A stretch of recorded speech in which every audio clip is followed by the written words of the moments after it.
Assalamualaikum warahmatullahi wabarakatuh. Perkenalkan, nama saya Yuli Astuti, NIM 2119320. Di sini saya akan menjelaskan mengenai faktor runtuhnya kerajaan Mughal. Faktor runtuhnya kerajaan Mughal itu terdapat dua faktor. Yang pertama yaitu faktor internal dan yang kedua adalah faktor eksternal. Faktor internal atau faktor dari dalam kerajaan yang menyebabkan runtuhnya kerajaan Mughal yang pertama adalah tidak adanya kejelasan lajur suksesi. Suksesi sendiri dalam KBBI atau Kamus Besar Bahasa Indonesia diartikan sebagai proses pergantian kepemimpinan sesuai dengan peraturan yang berlaku.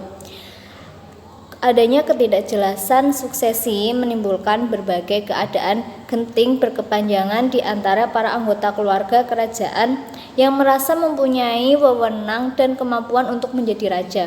Alhasil, perebutan kekuasaan melalui kekerasan dan bahkan perang saudara sering tidak terhindarkan. Misalnya saja, pada saat Aurangzeb, ia menjadi raja setelah melakukan perang saudara dengan melibatkan banyak pangeran.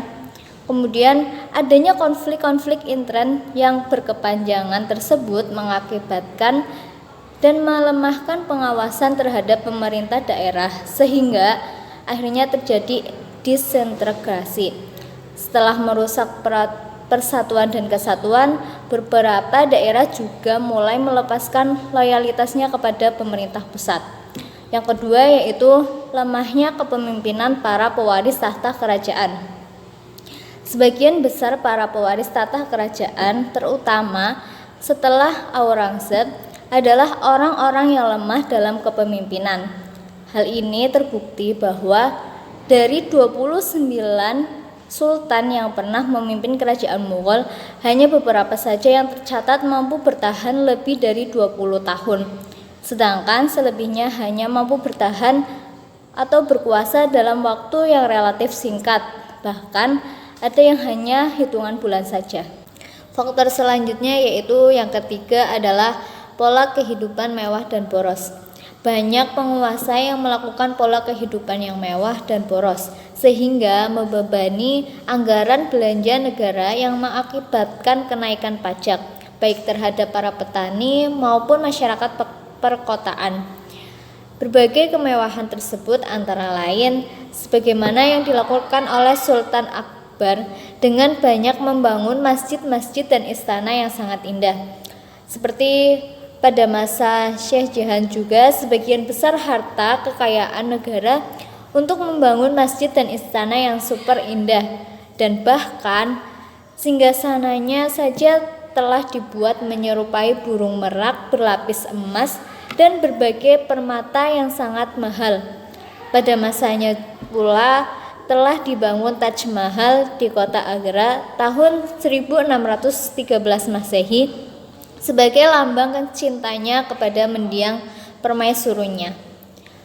Yang keempat yaitu kebijakan Puritanisme.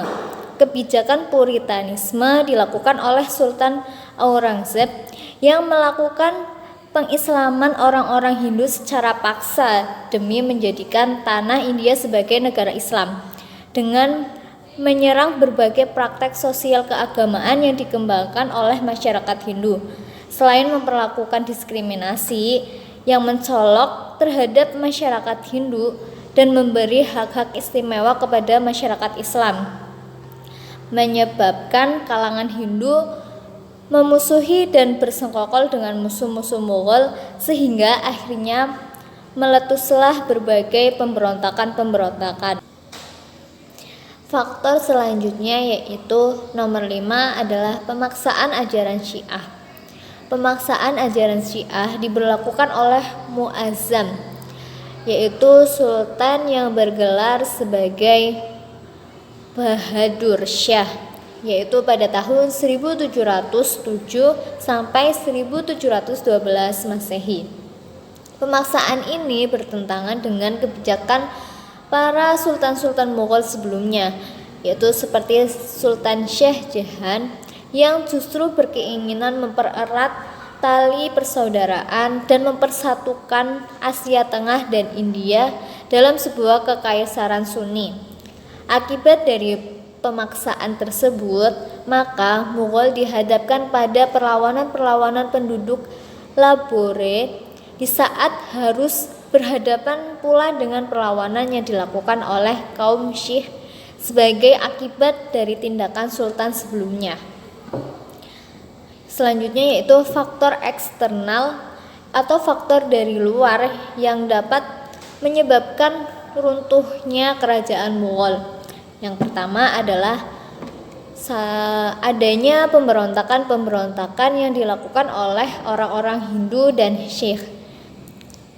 Selain akibat dari kebijakan politik dan ekonomi para penguasa Mughal seperti puritanisme dan pungutan pajak yang sangat tinggi untuk membiayai kegemaran hidup mewah dan boros para penguasa, kemungkinan juga disebabkan oleh seperti perasaan dendam Kusumat sebelumnya berkaitan dengan penaklukan kota Kithor oleh Sultan Akbar pada tahun 1556 sampai 1605 Masehi yang memusnahkan seluruh penduduknya berjumlah 30.000 jiwa. Kota ini dapat direbut setelah seluruh penduduknya mengorbankan diri termasuk wanita dan anak-anak dengan memilih membunuh diri melompat ke dalam nyala api yang amat besar daripada menjadi tawanan Sultan Akbar. Faktor selanjutnya yaitu yang nomor 2 adalah serangan dari luar. Serangan dari luar itu seperti yang dilakukan oleh Nadir Shah pada tahun 1739 Masehi karena menganggap kerajaan Mughal telah banyak sekali memberikan bantuan kepada para pemberontak Afgan di daerah Persia. Dan serangan yang dilakukan oleh Ahmad Khan Durrani dari Afgan tahun 1761 Masehi sehingga membuat Mughal akhirnya menjadi kerajaan boneka. Meskipun Shah Alam selaku raja ketika itu masih diperkenankan untuk memakai gelar sultan. Yang ketiga yaitu datangnya kekuatan Inggris dengan perusahaan dagangnya IAC. Terdapat 2 periode penyerangan yang dilakukan oleh Inggris. Yang pertama yaitu ketika kerajaan Mughal dalam keadaan lemah saat berada di bawah kekuasaan Ahmad Khan Durrani dari Afgan tahun 1671 Masehi. Setelah melakukan peperangan yang berlangsung berlarut-larut, akhirnya Shah Alam membuat perjanjian damai dengan menyerahkan Kut, Bengal dan Orissa kepada Inggris. Pada masa Bahadur Shah pada tahun 1857 Masehi, pada periode ini Bahadur Shah sebenarnya tampil sebagai lambang perlawanan bagi pemberontakan rakyat melawan Inggris akibat pungutan pajak yang sangat tinggi yang diberlakukan oleh IAC. Namun pemberontakan tersebut dengan mudah dapat dipadamkan oleh Inggris karena mendapatkan dukungan dari beberapa penguasa lokal Hindia atau beberapa penguasa lokal Hindu dan Muslim. Bahadur Shah kemudian dapat ditangkap dan diasingkan ke Burma sampai wafat. Jenazahnya dimakamkan di dekat sebuah masjid di kota Rangoon atau Israr pada tahun 1978.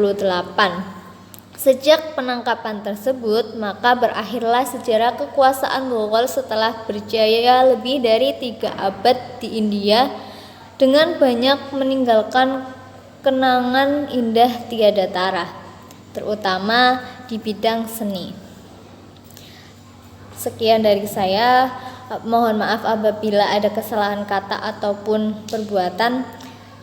Sekian, wassalamualaikum warahmatullahi wabarakatuh.